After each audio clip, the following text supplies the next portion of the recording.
చూడండి ఎన్ని యాప వృక్షాలు ఉన్నాయో, అన్ని యాప వృక్షాలు ఫ్రెండ్స్. ఇక్కడ కూడా ఇటు చూడండి, ఇటు ఉన్నాయి చూడండి. ఎన్ని ఉన్నాయి ఆ యాప వృక్షాలు చూడండి. ఓ అక్కడ అసలు ఎక్కడ లేనన్ని యాప వృక్షాలు ఇక్కడే ఉన్నాయి ఫ్రెండ్స్. చూడండి అది పెద్ద కదా, చూడండి ఎంత పెద్దగా ఉన్నాయో, చాలా పెద్దగా ఉన్నాయి. ఈ వృక్షాల వెనకాల చెరువు ఉంది ఫ్రెండ్స్. ఇది ఎంజాల చెరువు అంటారు దీన్ని.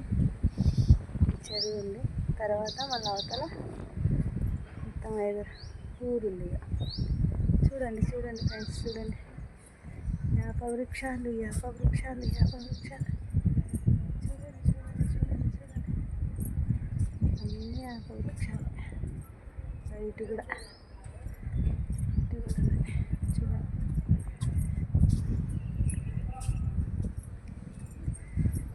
చూడండి యాప వృక్షాలు ఎట్లా ఉన్నాయో, చాలా గ్రీన్